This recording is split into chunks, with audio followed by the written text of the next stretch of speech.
You know, it's actually kind of mind-blowing when you think about it.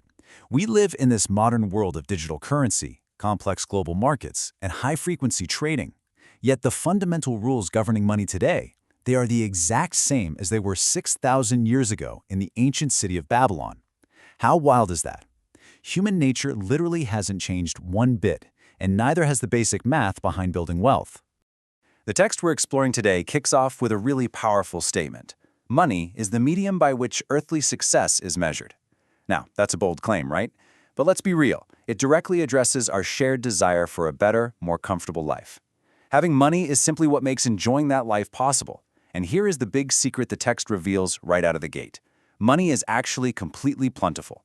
But it only flows to those who take the time to understand its simple, unchanging laws. To really wrap our heads around this, we've got to take a trip back in time.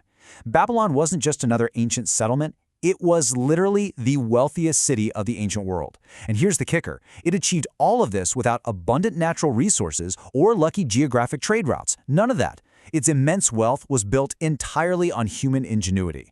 The citizens there were the richest people of their time simply because they understood a fundamental concept. They figured out sound financial principles to acquire money, to keep it, and this is the absolute crucial part, to make their money earn more money. Okay, so let's dive into this. Here's our quick mental roadmap for today's explainer. We're going to cover 1. Ancient secrets of wealth, 2. 7 cures for lean purses, 3. The 5 laws of gold, and finally, 4. Overcoming debt and adversity. All right, moving right along to Section 1, Ancient Secrets of Wealth. So early on, we meet Bansir. He's this discouraged chariot builder who's just barely scraping by. Then we have his old friend Arkad, who just happens to be the richest man in Babylon. Bansir is looking at Arkad thinking, we have the same time, the same energy, we grew up together, why do you have all the wealth? When he finally asks Arkad how he did it, despite having the exact same humble beginnings, Arkad gives this super profound answer. Only a great desire for wealth. Besides this, nothing. That's it. Arkad started with 0 special advantages. He wasn't born into royalty or anything like that.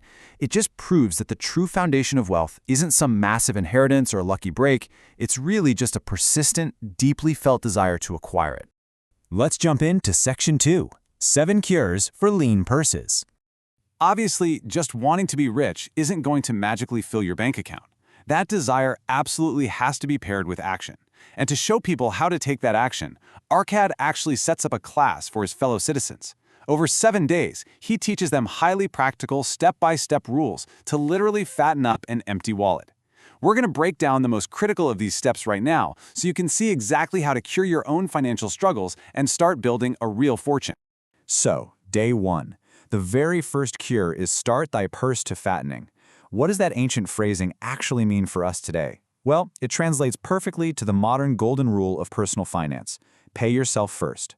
Arkad tells his students to look at their earnings and take whatever portion seems wise, but let it be no less than 1/10, and save it. Literally lock it away. That means you save 10% of your paycheck before you pay for rent, food, or absolutely anything else. He points out that as this 1/10 actually starts to grow, it'll give you this incredible new thrill and a totally fresh joy for life. Now you might be wondering, how on earth do I save 10% when my expenses are already sky high? Well, that brings us to the second cure. Budget your expenses. You've got to learn to gratify your worthwhile desires without spending more than 9/10 of what you earn.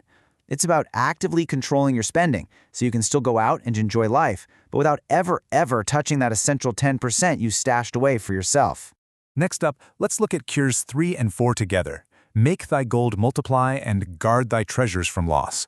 Sure, having a pile of saved gold in a purse feels great, but a coin just sitting there isn't doing you any favors. It earns nothing. It has to be put to work. But, and this is a massive but, the text heavily warns us that the very first sound principle of any investment is always the security of your principal. Don't let your own romantic desires to get rich quick mislead you, or you risk losing absolutely everything you've worked so hard to save up. To round out the 7 cures, the text hands us 3 final pillars. First, make your dwelling a profitable investment. Basically, own your home if you can. Next, ensure a future income. Because, as the book eloquently puts it, a lean purse for a person no longer able to earn is a sore tragedy.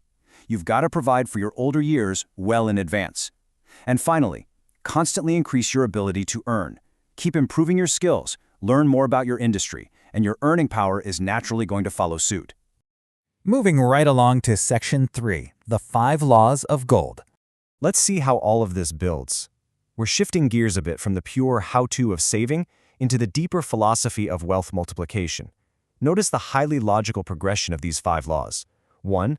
Gold comes gladly to the man who saves 1/10. 2. Gold labors diligently for the wise owner who finds it profitable employment. 3. Gold clings to the cautious owner who invests with wise advice. 4. Gold slips away if invested in unfamiliar businesses. And 5. Gold flees the man who forces it into impossible earnings or trusts tricksters. You can really see the progression here, right? Gold goes from being saved to working like a dutiful employee to desperately needing your careful protection. These laws set up a really stark contrast. On one side of the coin, pun intended, gold clings tightly to cautious owners who seek out wise advice and prioritize security above all else. But on the flip side, gold absolutely flees from people who are blinded by romantic desires, inexperience, or the smooth-talking advice of schemers. The text hits the nail on the head here. Wealth that actually stays around to give you enjoyment is a child born of knowledge and persistent purpose. And that brings us to our final section, Section 4, Overcoming Debt and Facing Adversity. Okay, here is the hard truth of the matter. All of these ancient rules, the cures, the laws of gold, they are entirely useless without the personal, emotional grit to actually execute them, especially when life throws you a curveball. So what happens when you fail? To answer this, our explainer highlights this incredible mini-narrative about a camel trader in Babylon. This guy made some bad mistakes, fell deep into debt, and completely panicked. He chose to flee his responsibilities, and where did it get him? He ended up facing a barren desert, lost his way, and almost became a slave in a completely foreign land. He was literally at absolute rock bottom, staring failure right in the face. But out there in that desert, practically knocking on death's door, he had a massive breakthrough. He realized, within me surged the soul of a free man, going back to conquer his enemies and reward his friends.